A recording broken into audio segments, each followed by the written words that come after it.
Hi every one. இந்த வீடியோவில் SSC steno skill டெஸ்ட்டுக்கு ப்ரிப்பேர் பண்ணிக்கிட்டு இருக்கிற ஆஸ்பிரண்ட்ஸ் ஃபேஸ் பண்ணுற டிஃபிகல்ட்டிஸ் சேலஞ்சஸ்க்கு என்னால் முடிஞ்ச சொல்யூஷன் நான் சொல்கிறேன். அதுக்கு முன்னாடி இந்த சேனல் வந்து எஸ்எஸ்சி ஸ்டெனோ ப்ரிப்பேர் பண்ணிட்டு இருக்கிற ஆஸ்பிரண்ட்ஸ்க்காக ஸ்டார்ட் பண்ணேன். ஸோ இது என்னோடய பர்சனல் நேமில் இருக்கும். சம் பர்சனல் அண்ட் விஜிலண்ட் ரீசனுக்காக இந்த நேமை வந்து நான் சேஞ்ச் பண்ணுறேன். ஸோ சேனல் நேம் அடுத்த வீடியோவிலேருந்து சேஞ்ச் ஆகிரும், நோட் பண்ணிக்கோங்க. ஃபஸ்ட்டு நம்ம வீடியோவில் போயிடலாம். First struggling with speed improvement. So first நிறைய பேர் வந்து கம்ப்ளைண்ட் சொல்கிறது என்னென்னா, ஸ்பீடு வந்து இம்ப்ரூவ் ஆகலை, ட்ரை பண்ணிக்கிட்டே இருக்கோம், இம்ப்ரூவ் ஆகலை. 80 WPM 80 WPMலேருந்து ஒமிஷன் இல்லாமல் ட்ரை பண்ணும்போது 90 WPM போகும்போது வந்து ஒமிஷன் நிறையா வருது அப்படின்னு சொல்கிறீங்க. தென் வந்து அவுட்லைன் வந்து என்ன, அதாவது ஸ்பீடாக எழுதும்போது அவுட்லைன் ஒன்று போடுறோம். அது நம்ம ஈவன் தோ தெரிஞ்ச அவுட்லைனாக இருந்தாலும் அந்த 90 WPM 100 WPM எழுதும்போது அந்த அவுட்லைனை வந்து நம்ம சரியாக போட முடியல, அதை அண்டர்ஸ்டாண்ட் பண்ண முடியல அப்படின்னு சொல்கிறீங்க. ஸோ நான் முன்னாடியே சொன்ன மாதிரி ஸ்பீடு இன்க்ரீஸ் பண்ணுறது வந்து கிராஜுவலாக இன்க்ரீஸ் பண்ணுங்கள். ஒரு டைமும் 5+ வந்து, அதாவது 80 WPM நல்லா எழுதுறீங்க அப்படின்னா நெக்ஸ்ட்டு வந்து 85 போங்க, 85லேருந்து தென் வந்து 90 போங்க. ஸோ இந்த மாதிரி கிராஜுவலாக இன்க்ரீஸ் பண்ணுங்கள். இன்னும் நமக்கு வந்து டைம் இருக்குது. கிரேடு டிக்கு வந்து எய்ம் பண்ணுறவங்க நம்ம 90 WPM வந்து போதும். அதுக்கு மேலே நம்ம போகிறோம் அப்படின்னா இன்னும் கொஞ்சம் கான்ஃபிடென்ட்டாக போகலாம். ஸோ அவ்வளோதான். நீங்கள் 100 WPM இருந்தால் தான் 80 WPM செலக்ட் ஆக முடியும் அப்படின்ட்டுலாம் இல்லை. ஸோ நீங்கள் இருக்கிறதுல நம்ம கரெக்டாக வந்து ப்ராக்டிஸ் பண்ணிக்கோங்க. 90 WPM 100 WPMல போகணும் அப்படின்றத விட 80ல் நல்லா ப்ராக்டிஸ் பண்ணிட்டு 85ல் நல்லா ப்ராக்டிஸ் பண்ணுங்கள். 90 வரும்போது ஆட்டோமேட்டிக்காக உங்களுக்கு வந்து நல்லா ப்ராக்டிஸ் ஆகிடும். அதோடு நம்ம எக்ஸாம் போனாலே வந்து நம்ம பாஸ் பண்ணுறதுக்கு மேக்ஸிமம் சான்ஸ் இருக்குது. தென் வந்து ஷேடோ ரைட்டிங். ஸோ இது நம்ம ஸ்கூல் டைம்ஸில் ப்ரிப்பேர் பண்ணுற மாதிரி தான். இப்போ ஒரு லெட்டர் போட்டு அது மேலேயே இந்த மாதிரி கை வச்சு எழுதுவோம் இல்லைங்களா. ஸோ அந்த மாதிரி தான் நம்ம டிஎன் டோட் புக் இருக்குது இல்லைங்களா, அதை எடுத்துக்கோங்க. அந்த ஸ்ட்ரோக் மேலேயே அப்படியே எழுதி பாருங்கள், ஐ ஹேவ். ஸோ இந்த மாதிரி அந்த ஸ்ட்ரோக்கை வந்து படிச்சுக்கிட்டே ஒரு பக்கத்தில் நோட்டு வச்சுக்கிட்டு எழுதினாலும் சரி, ஆர் ஏதாவது ஒரு கையில் வந்து பென் ஆர் பென்சில் எடுத்து அந்த ஸ்ட்ரோக் மேலேயே இந்த மாதிரி எழுதி பழகினாலும் சரி. பிகாஸ் உங்களுக்கு ஒரு ஸ்ட்ரோக் வந்து இந்த மாதிரி மறந்துருந்தாலும் ஆர் சடனாக வந்து ஸ்பார்க் ஆகலை அப்படின்னாலும் இந்த மாதிரி பண்ணும்போது உங்களுக்கு வந்து அந்த நிறைய ஸ்ட்ரோக் வந்து தெரிஞ்சுக்கலாம். பிகாஸ் புக்கில் நீங்கள் ஸ்ட்ரோக்கை வந்து பார்த்து எழுத போகிறீங்க. இது மாதிரி தான் அது வந்து ட்ரை பண்ணலாம். தென் வந்து ஸ்பீட் ட்ரில்ஸ். ஸோ நீங்கள் எழுதும் போதே வந்து 10 மினிட்ஸ் ஸ்பீடு தான் எழுதணும், 80 WPMனா 80 WPM தான் எழுதணும் அப்படின்ட்டுலாம் கிடையாது. முடிஞ்ச அளவுக்கு போர் அடிக்கிற டைமில் ஆர் வந்து ரொம்ப ஒரு எக்ஸாஸ்டடாக ஃபீல் பண்ணுற டைமில் 5 மினிட்ஸுக்கு வந்து டிக்டேஷன் இருக்கும், அதை வந்து நீங்கள் போட்டு ட்ரை பண்ணலாம். பிகாஸ் இந்த மாதிரி 5 minutes dictation, shortcuts preparation, so இதெல்லாம் நீங்கள் பண்ணால் தான் வந்து ஓரளவுக்கு கிராஜுவலாக ஸ்பீடும் இன்க்ரீஸ் ஆகும், உங்களுக்கு போர் அடிக்காமல் நிறைய ப்ராக்டிஸ் பண்ண முடியும். அடுத்து என்னென்னா, making too many errors in transcription. So வந்து ஸ்ட்ரோக் எழுதிடுறாங்க, டிரான்ஸ்கிரிப்ட் பண்ணும்போது வந்து எரர் வந்து நிறைய வருது, நிறைய ஒமிஷன் வருது அப்படின்றாங்க. ஒமிஷன் எதனால் அப்படின்னா, ஸ்ட்ரோக் வந்து நான் ஈஸியாக போட்டுடுறாங்க, பட் அது என்னென்னு ஐடென்டிஃபை பண்ணுற டைமில் மிஸ்டேக் ஆகிடுது. அது வந்து தப்பாக வந்து ஐடென்டிஃபை பண்ணிடுறாங்க. இது ஒரு விஷயம் என்ன, நம்ம ஸ்பீடு எழுதும்போது வந்து வவ்வல் வைக்க மாட்டோம். ஃபார் எக்ஸாம்பிள் இந்த மாதிரி போடுறோம் அப்படின்னா இதை வந்து பொசிஷனும் வச்சுக்கலாம், முன்னாடி வந்து ஏஸ் வவ்வல் வச்சோன்னா ஆப்போசிஷனும் வச்சுக்கலாம். ஸோ இந்த மாதிரி நம்ம வவ்வல் போட மாட்டோம். ஸோ இந்த பக்கமும் வவ்வல் போட மாட்டோம். அப்படிங்கும்போது இந்த ஸ்ட்ரோக் நம்ம என்னன்ட்டு படிக்கும். ஸோ அந்த மாதிரி இடத்துல வந்து நிறைய ஒமிஷனும் வந்துடுது, மிஸ்டேக்கும் வந்துடுது. அதுக்காக என்ன பண்ணலாம் அப்படின்னா, முடிஞ்ச அளவுக்கு ரைட் வவ்வல் வச்சு எழுதுங்க. பொசிஷன் இருந்தால் வவ்வல் வச்சுருங்க, ஆப்போசிஷன் இருந்தால் அதுக்கு உண்டான வவ்வல் வச்சுருங்க. முடிஞ்ச அளவுக்கு வவ்வல் வச்சு எழுத ட்ரை பண்ணுங்கள்.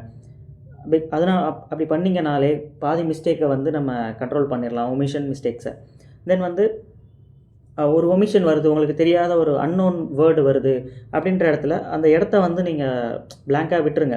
எதுவுமே நம்மளால் சடனாக வந்து பிளாங்க் ஆயிடுச்சு, அந்த ஸ்பீடு போயிருமோன்ட்டு இருக்குது அப்படின்னா அந்த இடத்த வந்து பிளாங்காக விட்டுருங்க. ஆறு வந்து அந்த இடத்துல ஏதோ ஒரு மார்க் வந்து உங்களுக்கு தெரிஞ்ச மாதிரி இந்த மாதிரி போட்டு விட்ருங்க. ஸோ அந்த இடத்துல அட்லீஸ்ட் கொஞ்சம் நார்மல் ஸ்ட்ரோக்குக்கும் இந்த ஸ்ட்ரோக்குக்கும் டிஃப்ரென்ஸ் தெரிகிற மாதிரி ஒரு மார்க்கை போட்டு விட்ருங்க. நம்ம பின்னாடி ரீடிங் டைமில் அதை வந்து ஞாபகம் இருந்தால் அந்த இடத்துல நம்ம ஃபைன் பண்ணிக்கலாம். இல்லையா, ஒரு பேரே வந்து ஈஸியான பேராக வருது. ஸோ ஃபார் எக்ஸாம்பிள் இப்போ ஒரு ஜெய்ப்பூர், மும்பை ஈஸியாக போட்டுருவோம், ஜெய்ப்பூர் ராஜஸ்தான். ஸோ இந்த மாதிரி வருது அப்படின்னா Jaipur JP, Rajasthan RJ. So இந்த மாதிரி போட்டு இந்த மாதிரி சர்க்கிள் ஏதாவது அது எனிதிங் ஒரு சிம்பிள் ஏதோ ஒன்று போட்டு விட்டு ஞாபகம் வச்சுக்கிட்டீங்க அப்படின்னா ரீடிங் டைமில் நம்ம வந்து இதை பார்த்துக்கலாம்.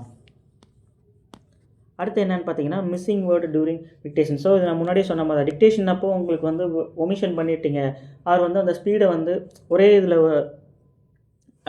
ஒரு வேர்டு தெரில, வேர்டுக்கு உண்டான ஸ்ட்ரோக் தெரில அப்படின்ட்டு அந்த இடத்துலயே வந்து வெயிட் பண்ணிட்டீங்க அப்படின்னா, ஸோ நம்ம அந்த ஸ்ட்ரோக்லேயே தான் இருப்போம். பட் ஆடியோ வந்து 2, 3 வேர்டுக்கு தாண்டி போயிரும். ஸோ அந்த மிஸ்டேக் மட்டும் பண்ணிடாதீங்க. உங்களுக்கு தெரியுதோ தெரியலையோ, ஆடியோவ முடிஞ்ச அளவுக்கு ஃபாலோ பண்ண ட்ரை பண்ணுங்க. தெரியல அப்படின்னா அந்த இடத்த பிளாங்க்கா விட்டுட்டு கொஞ்சம் தள்ளி எழுதுங்க. அதில வந்து ஏதோ ஒரு மார்க் போட்டுவிட்டு, ஒமிஷன் இருக்குன்னு காட்டுறதுக்கு மார்க் போட்டுவிட்டு, இப்போ 2 ஒமிஷன் ஆயிருச்சு அப்படின்னா 2 போட்டு மார்க் அந்த மாதிரி ரவுண்ட் போட்டுவிட்டு, அடுத்த இதுக்கு உண்டானதுக்கு போயிருங்க. பிகாஸ் நீங்கள் வந்து பின்னாடி வர வர ஆடியோ போயிட்டே இருக்கும்போது, நீங்கள் பின்னாடி வர வர அந்த ஆடியோவை வந்து பிக்கப் பண்ண முடியாது. நிறைய ஒமிஷன் உங்களுக்கு இதாகும். அந்த ப்ரெஷர்லேயே நீங்கள் டிரான்ஸ்கிரிப்ஷன் டைமில் நிறைய மறந்துடுவீங்க. ஸோ அதனால் அந்த மாதிரி ஒமிஷன் வேர்டுக்கு அப்ரிவேஷன்ஸ் அந்த ஜெய்ப்பூருக்கு ஜேபி, ராஜஸ்தானுக்கு ஆர்ஜே, ஸோ இந்த மாதிரி சொன்னேன் இல்லைங்களா, அந்த மாதிரி எழுத ட்ரை பண்ணுங்கள். அப்படி எதுவுமே தெரியாத வேர்டு, புதுசாக ஒரு வேர்டு வருது அப்படின்னா அந்த இடத்துல ஏதோ ஒரு மார்க்கை போட்டு ரவுண்ட் பண்ணி விட்ருங்க. இல்லைன்னா ஃபஸ்ட்டு லெட்டர் வந்து எழுதி விட்ருங்க. ஒரு பெரிய வேர்டு வருது அப்படின்னா 2, 3 லெட்டர் அந்த மாதிரி எழுதி ஒரு ரவுண்டோ ஆர் எனிதிங் ஏதோ ஒன்று போட்டு ஐடென்டிஃபை பண்ணிக்கோங்க. தென் ரீடிங் டைமில் நம்ம அதை பார்த்துக்கலாம். தென் வந்து இதுவுமே சில பேர் சொல்கிறாங்க, ஸ்பீடு வந்து எழுதும்போது வந்து கை வலி வந்து அதிகமாக வருது அப்படின்லாம் சொல்கிறாங்க. பட் இதுவும் ஒரு கன்சர்ன் தான். ஒரு சீப்பான ரீசனாக இருந்தாலும் இதுவும் ஒரு கன்சர்ன் தான். நிறைய பேருக்கு வந்து ஃபிங்கர் கிராம்ப்ஸும் வரும். அது ஒரு நாள்லேயே வந்து எழுத முடியாத அளவுக்குலாம் வந்து வந்திருக்கும். இதுக்கு என்னென்னா உங்களுக்கு கம்ஃபர்டபுள் பென். ஸோ நம்ம வந்து மோஸ்ட்லி வந்து பென்சில் தான் யூஸ் பண்ணுவோம் நம்ம சைடு. நார்த் இண்டியன்ஸ் வந்து பென்னும் யூஸ் பண்ணுவாங்க. நம்ம பென்சிலுமே எந்த பென்சிலில் நீங்கள் ப்ராக்டிஸ் பண்ணுறீங்களோ அந்த பென்சில்லையே வந்து ப்ராக்டிஸ் பண்ணுங்கள். புதுசாக வந்து ஒரு எக்ஸ்பெரிமெண்ட்லாம் வந்து பண்ண வேணாம். உங்களுக்கு எந்த பென்சில் கம்ஃபர்டபுளாக இருக்கோ அதில் வந்து கரெக்டாக பிடிச்சி எழுதி பழகுங்க. ஸோ ஃபிங்கர் கிராம்ப்ஸ் வருது, அது வந்து பெயின் வந்து இதாக இருக்குது, அந்த மாதிரி இருக்கிற டைமில் பென்சிலோட போஸ்டரை வந்து மாற்றி அந்த மாதிரி ட்ரை பண்ணி இது பண்ணுங்க. புதுசாக வந்து வேறு ஒரு இதில் வந்து மாற்றி அந்த மாதிரிலாம் எதுவும் பண்ண வேணாம். ஆல்ரெடி இருக்கிற இது வந்து உங்களுக்கு கம்ஃபர்டபுளாக இருந்துச்சு அப்படின்னா நீங்கள் வந்து பண்ணுங்கள். பிகாஸ் பென்சிலில் வந்து ஒன்றுமே இல்லை. இன்னும் சொல்லப்போனால் நான்லாம் வந்து டிப் பென்சிலில் தான் எழுதுவேன். ஸ்டில் அப்சரா, ஸ்டெனோ பென்சில் அந்த மாதிரிலாம் எதுவும் கிடையாது. டிப் பென்சில் 0.7 டிப்பில் தான் வந்து ஸ்டார்டிங்கில் பேசிக் புக்கில் இருந்து இன்னும் வரைக்குமே டிப் பென்சிலில் தான் எழுதியிருக்கேன். ஸோ பென்சிலுக்கும் நீங்கள் எடுக்கிற டிக்டேஷன் அதுக்கும் ப்ராக்டிஸ்க்கும் எந்த சம்மந்தமும் கிடையாது.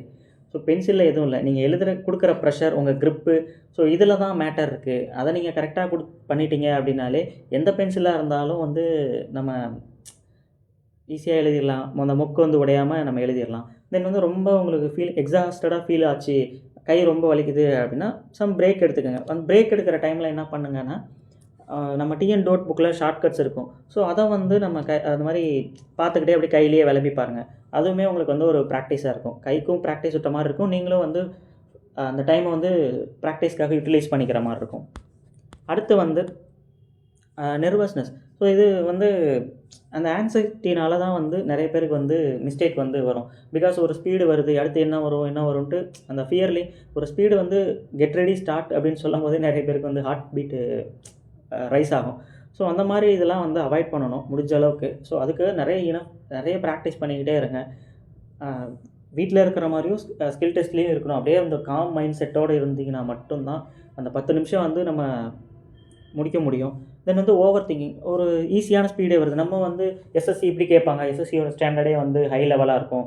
ஸோ இந்த மாதிரி வந்து கேட்பாங்க, அப்படி இப்படின்ட்டு நினச்சிட்டு போனோன்னா அங்கே வந்து ஈஸியான ஒரு பேராகிராஃப் வந்து கொடுப்பாங்க. ஸோ அந்த மாதிரி கொடுக்குற டைமில் நமக்கு வந்து ஒரு ஓவர் திங்கிங் வந்துடும். ஸோ இந்த மாதிரி ஹார்ட்வேர்டு வந்துச்சுன்னா என்ன பண்ணுறது?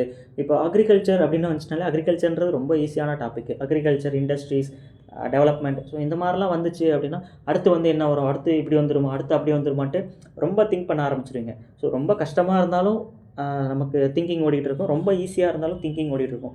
ஸோ இதெல்லாம் என்ன பண்ணலாம், டேக்கிள் பண்ணுறதுக்கு என்ன பண்ணலான்னா, அந்த ப்ராக்டிஸ் பண்ணுற ஸ்பீடே வந்து ஸ்டாண்டர்ட் வந்து ஈஸியாக ப்ராக்டிஸ் பண்ணுங்கள், மாடரேட் ப்ராக்டிஸ் பண்ணுங்கள், ஹார்டு வேர்ட்ஸ் வந்து ப்ராக்டிஸ் பண்ணுங்கள். ஹார்டு வேர்டுங்கும்போது இதுனா ப்ராக்ரஸிவ் மேகசின் ட்ரை பண்ணுங்கள். ப்ராக்ரஸிவ் மேகசின் ஆர் ஏதாவது ஒரு டிபார்ட்மெண்ட், ஃபார் எக்ஸாம்பிள் இப்போ எய்ம்ஸ் இருக்குது, சிஎஸ்ஐஆர் இருக்குது, ரயில்வேஸ் இருக்குது. ஸோ இந்த மாதிரி இருக்கிற ஸ்பீடு எல்லாமே இதெல்லாம் நமக்கு கேட்க போகிறதில்ல. பட் அந்த ஃப்ளக்சுவேஷன் வேர்ட்ஸ், ஸோ அதுக்காக வந்து ப்ராக்டிஸ் பண்ண சொல்கிறேன். அதில் 80 WPMலாம் கண்டிப்பாக இருக்கும், யூடியூப்பில் அவைலபிளாக இருக்கும். அதெல்லாம் வந்து நீங்கள் ப்ராக்டிஸ் பண்ணுங்கள். தென் வந்து ஸ்டிமுலேட் எக்ஸாம் கண்டிஷன். ஸோ நான் ஆல்ரெடி சொல்லியிருந்தேன், ஸ்கில் டெஸ்ட்டுக்கு மார்க் டெஸ்ட் வந்து லைவ் டெஸ்ட்டாக எக்ஸாம் டைமிங் வச்சு இருக்கிற மாதிரி யூடியூப்பில் இருந்துச்சு அப்படின்ட்டு. ஸோ இப்போ தேடி பார்த்தா அந்த வீடியோ இல்லை. கண்டிப்பாக முடிஞ்ச அளவுக்கு நானே என்னால் அந்த மாதிரி லைவ் டெஸ்ட் ஏதாவது டிக்டேட் பண்ணி எக்ஸாம் கண்டிஷனில் கொடுக்க முடியுதா அப்படின்ட்டு ட்ரை பண்ணுறேன். கண்டிப்பாக நான் நெக்ஸ்ட் வீடியோவில் அதை சொல்கிறேன் இது மட்டும். தென் வந்து கன்சிஸ்டன்ட் வித் ப்ராக்டிஸ். ஸோ ப்ராக்டிஸில் கன்சிஸ்டண்ட்டாக இருங்க. இது ஆல்ரெடி நம்ம எல்லாருக்குமே சொல்லிக்கிட்டே இருக்கிறது தான், தெரிஞ்ச விஷயம் தான். ப்ராக்டிஸ் பண்ணிக்கிட்டே இருந்தால் மட்டும்தான் அந்த டச் இருக்கும். அந்த டச்சில் அப்படியே போய் எக்ஸாம் எழுதி